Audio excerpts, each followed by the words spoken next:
বন্ধুরা, কলকাতার অন্যতম সেরা ট্যুরিস্ট স্পটগুলির মধ্যে সায়েন্স সিটি অন্যতম, সেটা তো আমরা সবাই জানি। তাই ছোট থেকে বড় সবাই দারুণভাবে মজা করে এখানে। এত কিছুই দেখার মতন আর শেখার মতন জিনিস আছে এখানে যে পুরো দিনটাই যে কিভাবে কেটে যায় খেয়ালই থাকে না। তা নতুন এন্ট্রি টিকিট কত করে হয়েছে তোমরা কি জানো? এছাড়া শোগুলো কখন কখন দেখানো হয়, কত রকমের শো চলে, শো এর টিকিট মূল্য কত, এই সায়েন্স সিটি কবে বন্ধ থাকে, ফ্রিতে কি কি দেখতে পারবে এখানে, ভিতরে খাবার নিয়ে ঢোকা যায় কি, পার্কটা ভালো করে ঘুরতে কত সময় লাগে, ডাইনোসর শো কিভাবে দেখবে, পানীয় জল টয়লেটের কিরকম ব্যবস্থা আছে এখানে, রোপওয়ে টিকিটের দাম কত, ভিতরে কোনো খাবারের দোকান আছে কি, এই সব প্রশ্নেরই উত্তর জেনে নেব আজ। সাথে থাকবে আরো হাজারো খুঁটিনাটি তথ্য। চলো তাহলে ভিডিওটা একদম প্রথম থেকে শুরু করা যাক।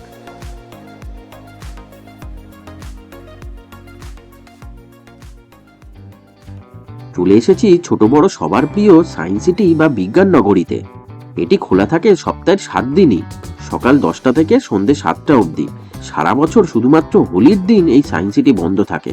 এখানে আসাটা কিন্তু খুবই সহজ। শিয়ালদা বা হাওড়া থেকে অনেক ডাইরেক্ট বাস আছে এই সায়েন্স সিটি আসার। কিছু বাস নাম্বার ডেসক্রিপশন বক্সে দিয়ে রাখলাম। এবং এখানকার কাছের মেট্রো স্টেশনটি হলো অরেঞ্জ লাইনের Barun Sengupta metro station. Metro station থেকে জাস্ট 2 মিনিট হাঁটা পথ এই সায়েন্স সিটি। টিকিট কেটে ভিতরে ঢোকার আগে কিছু ইনফরমেশন দিয়ে রাখি তোমাদের। টিকিট কাউন্টার থেকে একটু বাঁদিকে এগিয়ে আসলেই দেখতে পাবে একটা রেস্টুরেন্ট এবং ফ্রি টয়লেট ও পানীয় জলের ব্যবস্থা। সায়েন্স সিটির ভেতরেও এরকম ফ্রি টয়লেট ও ফ্রি ড্রিঙ্কিং ওয়াটারের ব্যবস্থা আছে। আর টিকিট কাউন্টারের ডান দিকে পড়বে কার পার্কিং এর জায়গা। বাইক পার্কিং 40 টাকা আর 4 হুইলার পার্কিং করতে লাগে 80 টাকা করে। এবার বলি এখানকার প্রবেশ মূল্যের কথা। এখানে এন্ট্রি টিকিট 70 টাকা পার হেড। এছাড়া এখানে যে শোগুলো চলে সেগুলোর টিকিট কিন্তু আলাদা, সেই দামগুলো একটু পরেই বলছি। তোমরা কিউআর কোড স্ক্যান করে অনলাইনেও টিকিট কাটতে পারো, কারণ উইকেন্ডে বা অন্য কোনো ছুটির দিনে এখানে ভালোই লাইন পড়ে, তাই তখন অনলাইন টিকিট কেটে নেওয়াটাই বুদ্ধিমানের কাজ। আর যারা ক্যাশ দিয়ে টিকিট কাটতে চাও তাদের জন্য বলে রাখি, যদি দেখো যে সামনের টিকিট কাউন্টারগুলোতে অনেক ভিড় আছে, তাহলে মেন কাউন্টারের ডান দিকে আরো ছোট 4টে টিকিট কাউন্টার থাকে, 9 থেকে 12 নম্বর। এগুলো মোটামুটি ফাঁকাই থাকে। তবে এখানে কিন্তু কোনো শো এর টিকিট দেওয়া হয় না, শুধুমাত্র এন্ট্রি টিকিট পাবে এই কাউন্টারগুলোতে। এছাড়া আরো অনেকভাবেই তোমরা এই সায়েন্স সিটিতে এন্ট্রি করতে পারো। ওই যে টিকিট কাউন্টার, তার ঠিক উল্টো দিকেই আছে রোপওয়ে বা কেবিল কার। এই রোপওয়ে করেও ভিতরে প্রবেশ করা যায়। এই রোপওয়ের জন্য টিকিট লাগে মাথাপিছু 75 টাকা করে, মানে এন্ট্রি টিকিট 70 টাকা এবং রোপওয়ের জন্য আলাদা করে আরো 75 টাকা, মোট 145 টাকা দিয়ে পার পার্সন টিকিট কাটতে হবে। আর এটা কিন্তু ওয়ান ওয়ে টিকিটের ভাড়া। এছাড়া তোমরা যদি 25 জন বা তার বেশি কোনো গ্রুপে আসো, তাহলে 60 টাকা এন্ট্রি টিকিট আর 60 টাকা রোপওয়ের টিকিট, টোটাল 120 টাকা পার হেড হিসেবে টিকিট কাটতে হবে। এবার এটাও একটু দেখে রাখো, এখানে এন্ট্রি টিকিট ছাড়াও আরো 2 ধরনের কম্বো টিকিট পাওয়া যায়। দাম পার হেড 210 টাকা এবং পার হেড 330 টাকা। 210 টাকার টিকিটটাতে এন্ট্রি টিকিট সহ 2টো শো দেখতে পারবে, আর 330 টাকার কম্বো টিকিটটাতে এন্ট্রি টিকিট সহ 5টি শো দেখতে পারবে। কোন শো এর কি নাম এবং তার টিকিটের দাম কত সেটা তো স্ক্রিনে দেখতেই পাচ্ছ। আচ্ছা, বলা হয়নি বাচ্চাদের হাইট যদি 1 মিটারের কম হয় তাহলে কোনো টিকিট লাগে না, এবং 1 মিটারের বেশি হলে ফুল টিকিট লাগবে। শুধুমাত্র যদি 70 টাকা দিয়ে এন্ট্রি টিকিট কাটো, তাহলে এইরকম মোট 8টি জায়গা ঘুরে দেখতে পারবে ফ্রিতে। সবকটাই ঘুরে দেখাবো তোমাদের। চলো তাহলে আর দেরি না করে ভিতরে ঢোকা যাক। ভিতরে ঢুকেই সামনে দেখবে সুন্দর ফুলের বাগান, আর তার মাঝে লেখা আছে সায়েন্স সিটি। আর চারিদিকে এমন সুন্দর পরিবেশ দেখে সবারই মন ফ্রেশ হয়ে যেতে বাধ্য। এখানে সবার আগে বলে রাখি, যে সকল ব্যক্তিদের কোনো রকম প্রতিবন্ধকতা রয়েছে এবং সিনিয়র সিটিজেনদের জন্য এখানে গল্ফ কার্ট ও হুইল চেয়ারেরও ব্যবস্থা আছে। তার জন্য এন্ট্রি গেটের সামনে অনুসন্ধান অফিসে যোগাযোগ করতে হবে। পার্কের ডান দিক থেকে ঘোরা শুরু করলাম। প্রথমেই পেলাম বিশাল বড় একটা ডাইনোসরের মুখ, যেটার মধ্যে থেকে ভিতরে কিছুটা প্রবেশ করা যায়। আর এর সামনে দেখলাম সবসময় কেউ না কেউ ফটো তুলতে ব্যস্ত, কোনো সময় জায়গাটা ফাঁকা থাকে না। পুরো জায়গা জুড়েই রয়েছে কতই না মজার মজার অ্যাক্টিভিটি আর এক্সপেরিমেন্ট। সবগুলোই নিজে হাতে করে ট্রাই করা যায়, তাই ছোট থেকে বড় সবাই এনজয় করে এখানে এলে। বিশেষ করে স্টুডেন্টরা খেলার সাথে সাথে শিখতে পারে বহু কিছু, মানে খেলাধুলাও হচ্ছে আর সাথে চলছে বিজ্ঞান চর্চা। অসাধারণ পরিবেশ।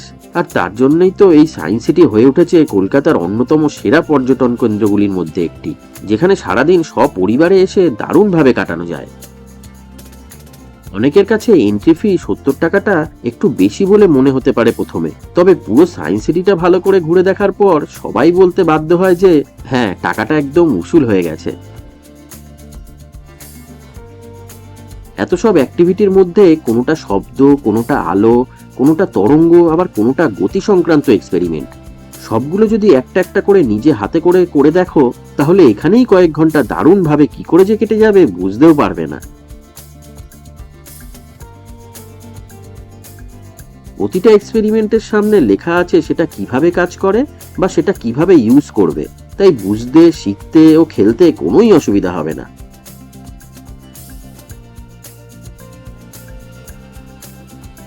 স্বাধীনতার 75 বছর পূর্তি উপলক্ষে বেশ বড় একটা বেদি মতো করা আছে দেখলাম, লেখা আছে আজাদি কি অমৃত মহোৎসব। বেশ ভালো লাগলো দেখে। আর আশেপাশের পরিবেশটা যতই দেখছি ততই ভালো লাগছে। উপরে চলছে কেবল কার, নিচে বাচ্চারা খেলছে আর সাথে বড়রা মজা করছে। এক কথায় অসাধারণ পরিবেশ।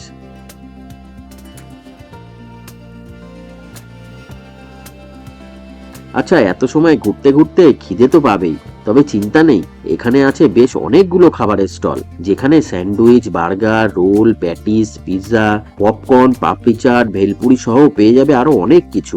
এখানকার খাবারের দামগুলোও একটু দেখাই তোমাদের। Burger 50, pizza 70, patties 40। বাহ, দামগুলো তো দেখছি একদম লোকাল পাড়ার দোকানের মতোই, বেশ ভালো। আর হ্যাঁ, এখানে কিন্তু বাইরের খাবার নিয়েও ঢুকতে পারো, কোনো বাধা নিষেধ নেই। পুরো পার্ক জুড়েই এরকম বাগানের মাঝে বসে খাওয়া দাওয়া করতে পারো, তবে একটু খেয়াল রেখো যেন জায়গাটা নোংরা না হয়, এবং খাওয়া দাওয়া হয়ে গেলে অবশ্যই ডাস্টবিন ইউজ করো।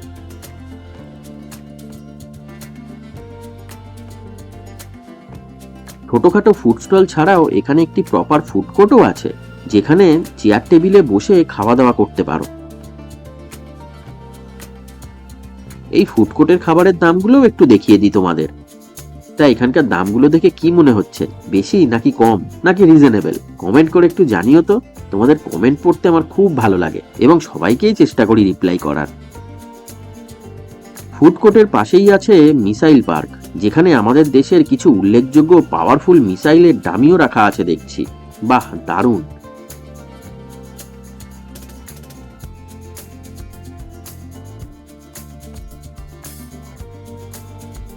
আর আশেপাশের পরিবেশটা আবারও একটু দেখাই তোমাদের। সবাই যে একদম খোশ মেজাজেই আছে সেটা তো দেখে বোঝাই যাচ্ছে।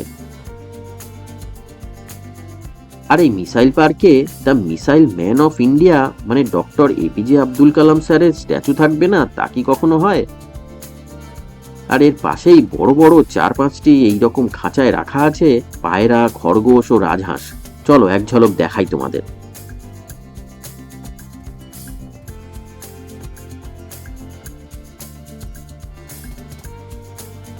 একটু এগিয়ে একটা ছোট্ট এয়ারক্রাফটও রাখা আছে দেখলাম।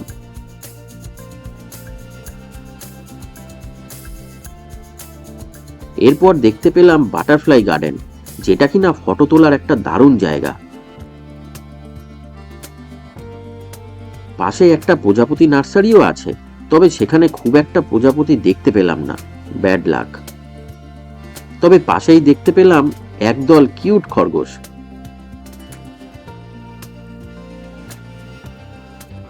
এবার ঘুরতে ঘুরতে চলে এলাম মেরিটাইম সেন্টারের সামনে, মানে এটা একটা জাহাজ মিউজিয়ামও বলতে পারো। এটাতে ঢুকতে কিন্তু কোনো এক্সট্রা টিকিট কাটতে হয় না। এখানে আছে বেশ কিছু শিপ বা জাহাজের মিনিয়েচার মডেল।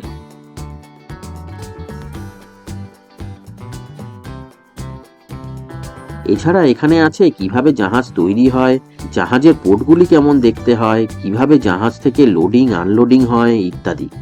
মিনিয়েচার মডেলগুলো দেখতে আমার বেশ ভালো লাগে। চলো চারিদিকটা একটু ঘুরে দেখি।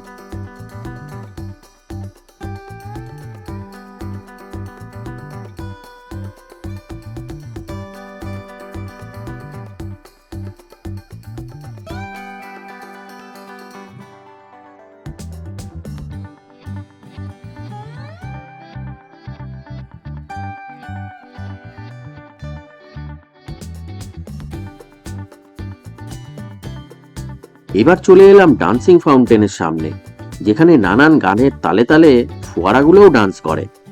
আর এটা উপভোগ করার জন্য সামনে আছে বেশ অনেকগুলো সিট বসে দেখার জন্য। চলো এবার বিল্ডিং গুলোর মধ্যে ঢুকে দেখি সেখানে কি কি আছে। এই হলগুলোতে বিভিন্ন শো দেখানো হয়, সেগুলো পরে দেখাচ্ছি। তবে শো ছাড়াও ফ্রিতেও অনেক কিছু দেখার আছে, চলো এক এক করে দেখা শুরু করি। ঢুকে ডান দিকে প্রথমেই চলে এলাম ডায়নামোশন নামক এই হলটাতে। বিশাল বড় এই হলটা, ভালো করে সবকিছু দেখতে অনেকটা সময় লাগবে। সামনেই চোখে পড়লো ইনফিনিটি ওয়েল, মানে একটা কুয়ো, যেটার গভীরতা দেখে মনে হচ্ছে অসীম, তবে অ্যাকচুয়ালি তেমন কিছুই নয়, পুরোটাই সায়েন্স আর আয়নার খেলা। তার পাশে এটা দেখো, একটা সাইকেলে যত জোরে প্যাডেল করবে ততই একটা বল আস্তে আস্তে উপরে ওঠা শুরু করবে। পাশে দেখলাম বাটারফ্লাই এনক্লেভ, কাঁচ দিয়ে ঘেরা বেশ সুন্দর করে একটা বাগানের মতন বানানো হয়েছে। তবে ভিতরে একটা প্রজাপতি দেখতে না পেয়ে বুঝলাম এটা বানানো এখনো কমপ্লিট হয়নি, প্রজাপতিদের জন্য আরো অনেক ফুলের গাছ আনা হবে এখানে ভিতরে। এবার এইটা দেখো, অ্যাক্রোবেটিক স্টিক, মানে একটা সোজা লাঠি কি সুন্দর একটা বাঁকা পথের মধ্যে দিয়ে পাস করে যাচ্ছে।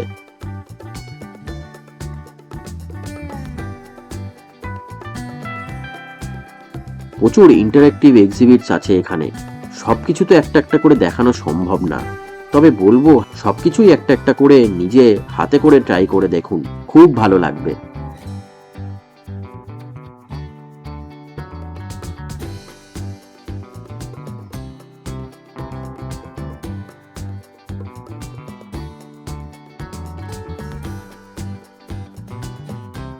শুধুমাত্র বাচ্চারা নয়, বড়রাও করে দেখতে পারে এই সব অ্যাক্টিভিটিস গুলো। এই যেমন এটা দেখো, ওয়াক অন পিয়ানো, একটা পিয়ানোর উপর দিয়ে হেঁটে গেলেই পিয়ানোর নানান সাউন্ড বেজে উঠছে এবং ছোট বড় সবাই সেটার মজা নিচ্ছে।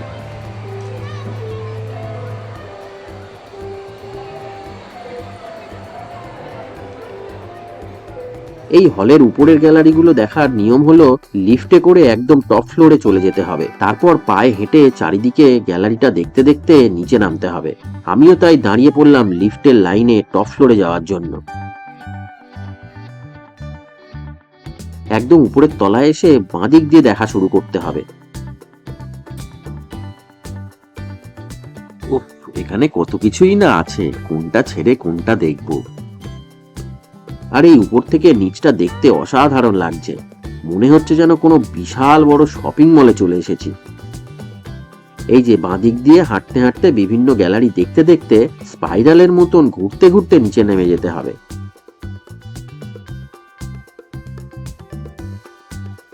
এই সবকিছু যদি তোমাদের দেখাতে যাই তাহলে তো ভিডিওটা কত ঘন্টার যে হয়ে যাবে তার ঠিক নেই, তাই অল্প কিছু কিছু পোরশন একটু তাড়াতাড়ি করে দেখিয়ে দিচ্ছি তোমাদের।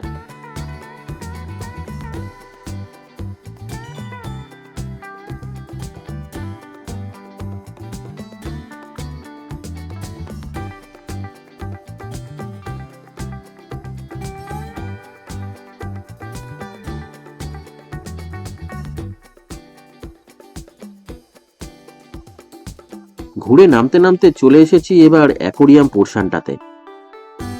লাইন দিয়ে প্রচুর অ্যাকোরিয়াম আছে এখানে, এবং সেখানে আছে নানান প্রজাতির বহু রকমের মাছ। চলো চারিদিকটা একটু ঘুরে দেখি।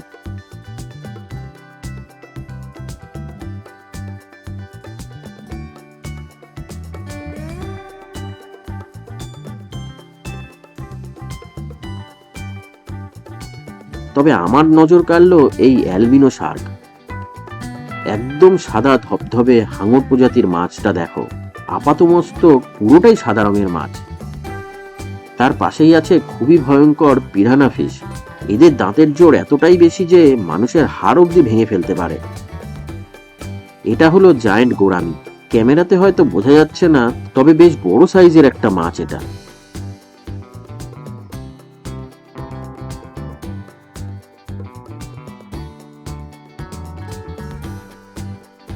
চলে এলাম এবার পাশের হল রুমটাতে, এখানেও আছে বেশ কিছু প্রদর্শনী।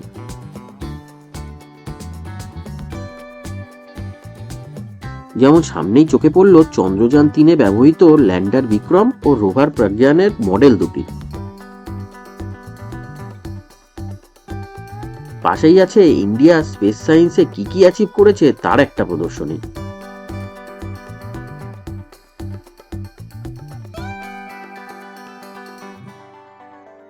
এরপর সিঁড়ি দিয়ে চলে গেলাম দোতলায় রিফ্লেকশন নামক গ্যালারিটা দেখতে। রিফ্লেকশন নামটা শুনেই হয়তো বুঝতে পারছো এখানে পুরোটাই মিরর বা আয়না এবং বিজ্ঞানের সম্মিলিত গ্যালারি।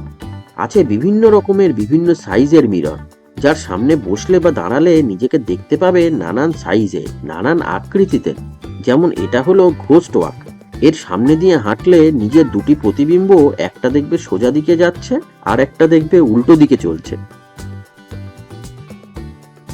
পাশের এটা ভ্যানিশিং ইমেজ, মানে দেখো আমি কিন্তু মিররের সামনে দাঁড়িয়েই ভিডিও করছি, তবু আমাকে দেখা যাচ্ছে না আয়নাতে, কেমন জানি ভ্যানিশ হয়ে গেছি। এটা হলো জায়েন্ট হুইল, একটা ছোট্ট রড এমনভাবে দুটি আয়নার মাঝে আটকানো আছে যে রিফ্লেকশনের জন্য মনে হচ্ছে যেন কত বড় একটা চাকা বা হুইল রয়েছে ওখানে।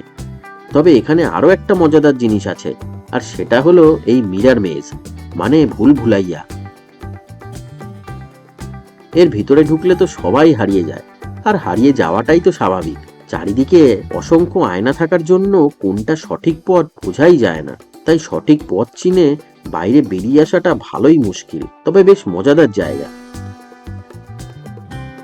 এবার যাব সায়েন্স এক্সপ্লোরেশন হলটাতে। এখানেও কিছু শো চলে, আলাদা আলাদা টিকিট আছে, সেগুলো দেখাচ্ছি একটু পরে। তার আগে দেখবো ফ্রিতে কি কি দেখার আছে এখানে। দোতলায় এই গ্যালারিটার নাম science and technology heritage of India. এটাও বিশাল বড় গ্যালারি। এই সবকিছুই ভালো করে দেখতে গেলে হাতে অনেকটাই সময় থাকা দরকার, না হলে মিস করতে হবে অনেক কিছু।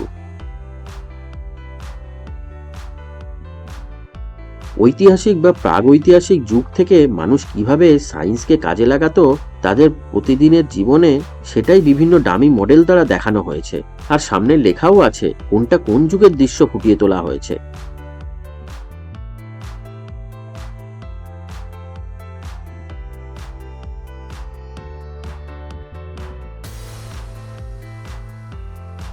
এতক্ষণ ধরে ভিডিওর প্রথম থেকে তোমাদের যা যা জিনিস দেখাচ্ছি সেগুলো সবই কিন্তু 70 টাকা দিয়ে এন্ট্রি টিকিট কাটলেই দেখতে পারবে। এরপরে যা কিছু দেখাতে চলেছি সেগুলোর কিন্তু আলাদা আলাদা করে টিকিট আছে। তা কোন টিকিটের কি দাম আর শোগুলো কেমন হয় সেগুলো একটু দেখে নি চলো। ভিতরে শোগুলো তো দেখাবোই, তার আগে এটা দেখো। এটা টয় ট্রেন বা রোড ট্রেন, অনেকটা বন্দে ভারত এক্সপ্রেসের মতন ডিজাইনে বানানো হয়েছে। পার্কের মধ্যে এরকম একটা স্টেশনের মতন করা হয়েছে, নাম রাখা হয়েছে ট্যাগোর পার্ক স্টেশন। এর পাশেই আছে এই টয় ট্রেনের টিকিট কাউন্টার। টিকিট মূল্য 30 টাকা প্রতিজন। ব্যাটারি চালিত এই রোড ট্রেনে চড়ে পুরো সায়েন্স সিটিটাই প্রদক্ষিণ করে নিতে পারো। প্রথমে বলবো যে শোটার কথা, সেটা বাচ্চাদের খুবই প্রিয়।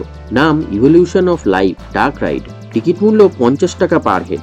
এটাকে ডাইনোসর শোও বলা হয়। তারপর আছে panorama of human evolution show, যার টিকিট প্রাইস 60 টাকা পার হেড, আর দুটো টিকিট একসাথে কিনলে লাগবে 90 টাকা পার হেড। চলো আগে ডার্ক রাইডটা দেখাই তোমাদের। রেল লাইনের মতন একটা ট্র্যাকের উপর ট্রলিতে বসে বেশ অন্ধকার আর্টিফিশিয়াল জঙ্গলের মধ্যে প্রবেশ করতে হবে। যেতে যেতে দেখতে পাবে অনেক ডাইনোসর এবং তারা নড়াচড়াও করছে। সাথে অন্যান্য কিছু পশু পাখিও দেখতে পাবে। আর সাথে অডিওতে শোনা যাবে ডাইনোসরদের জীবন কাহিনী, মানে তাদের জীবনযাত্রা কেমন ছিল, তারা কি করে বিলুপ্ত হয়ে গেল, সবই বিস্তারিত শুনতে পাবে। সাথে বাচ্চারা থাকলে অবশ্যই এই শোটা দেখবেন, কচিকাচারা খুবই মজা করে এখানে। প্রায় 20-25 মিনিট লাগে এটা দেখতে। পরের শো হিউম্যান ইভলিউশন। এটা একটা প্যানোরামা শো, মানে আপনার চারিদিকেই গোল করে থাকবে স্ক্রিন, আর সেখানে অডিও ভিজুয়ালের মাধ্যমে দেখানো হবে আদিম মানব সভ্যতা কিভাবে একটু একটু করে আজকের দিনের আধুনিক সভ্যতাতে পরিণত হলো তার কাহিনী। এই শোটার টিকিটের দাম 60 টাকা এবং প্রায় 30 মিনিট লাগে এটা দেখতে। এই সায়েন্স সিটির প্রতিটা শোই সকাল থেকে বহুবার দেখানো হয়, তাই তোমরা যে কোনো সময় আসলেই শো দেখতে পারবে। এবার পরের show science on a sphere. Ticket মূল্য 40 টাকা পার হেড, চলে প্রায় 20 মিনিট ধরে। এখানে একটা হলের মাঝে থাকা একটা বিশাল গোলকের ওপর প্রজেক্টরের সাহায্যে অডিও ভিজুয়ালের মাধ্যমে দেখানো হয় পৃথিবীর বায়ুমণ্ডল আর সাথে স্যাটেলাইট থেকে তোলা সৌরজগতের নানান গ্রহ উপগ্রহদের আশ্চর্য সব ফটো, ভিডিও ও কিছু তথ্য। পরের শোয়ের নাম স্পেস থিয়েটার। টিকিট মূল্য 120 টাকা পার হেড। চলে 30 থেকে 40 মিনিট। প্রায় 350 জন একসাথে বসে শো দেখতে পারে এখানে। সবসময় একই শো চলে সেটা কিন্তু নয়। কতটা ফেমাস এই শো সেটা তো লম্বা লাইন দেখে বুঝতেই পারছো। এটা অনেকটা বিড়লা প্ল্যানেটোরিয়ামের মতন। একটা বিশাল বড় ডোম, আর উপরের ছাদটা পুরোটাই স্ক্রিন, যেখানে অডিও ভিজুয়ালের মাধ্যমে দেখানো হয় ইউনিভার্স, পাহাড়, পর্বত, সমুদ্র, ওয়াটারফলস সহ নানান জঙ্গলে থাকা বিভিন্ন দুর্লভ প্রাণীদের জীবনযাত্রা ইত্যাদি। এত বড় স্ক্রিনে এইসব দেখতে অসাধারণ লাগে, না দেখলে বড় মিস। পরের শো টাইম মেশিন বা মোশন সিমুলেটর। টিকিট প্রাইস 50 টাকা পার হেড। এটা 15 মিনিটের শো। বাচ্চাদের খুবই প্রিয়, তবে বড়রাও সমান মজা করে এখানে। এইরকম একটা সাদা বড় বক্সের মধ্যে বসতে হবে সবাইকে।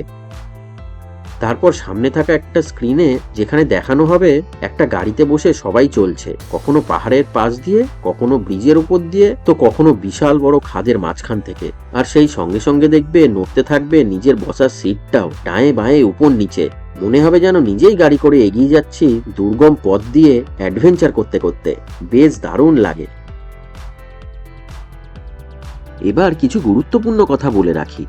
70 টাকা দিয়ে এন্ট্রি করার পর তোমরা ভিতরে এসে পরেও শো এর টিকিট কাটতে পারো। টিকিট কাউন্টারের সামনে থাকা টিভি স্ক্রিনেই সব ডিটেলস দেখতে পাবে। বাংলা, হিন্দি দুটো ভাষাতেই শো চলে। আর ভিতরে এখানে কিন্তু ক্যাশ দিয়ে টিকিট কাটতে হয়, অনলাইন পেমেন্ট করা যায় না, খেয়াল রেখো। শো এর টিকিট কাটার পর সব টাইমিং গুলো বুঝতে অসুবিধা হলে যে কোনো সিকিউরিটি গার্ড দাদাকে জিজ্ঞাসা করলেই তারা সব বলে দেবে। সব অ্যাক্টিভিটি সহ সবকটা শো যদি দেখতে চাও তাহলে বলবো পুরো দিনটাই হাতে নিয়ে এসো, তাহলে মিস করতে হবে অনেক কিছু। আর যদি কোনো শো না দেখতে চাও তাহলেও বলবো অন্তত 3-4 ঘন্টা হাতে থাকা চাই, ভালো করে চারিদিকটা ঘুরে দেখার জন্য। সন্ধে হয়ে গেল, এবার রোপওয়ে করে এক্সিট করব এই সায়েন্স সিটি থেকে। ওয়ান ওয়ে টিকিটের মূল্য পার হেড 75 টাকা করে। যারা কোনোদিন রোপওয়েতে ওঠোনি তাদের বলবো অবশ্যই এটা ট্রাই করো, দারুণ লাগবে। উপর থেকে কলকাতা শহরের অনেক কিছুই একসাথে দেখতে পাবে। আর তাছাড়া সাজানো গোছানো পুরো সায়েন্স সিটিটাকেও উপর থেকে দেখতে দারুণ লাগে। তা আজকের এই ভিডিওটা দেখে তোমাদের কেমন লাগলো কমেন্ট করে জানিও। কিছু প্রশ্ন থাকলে অবশ্যই কমেন্ট করো, নিশ্চয়ই রিপ্লাই দেবো।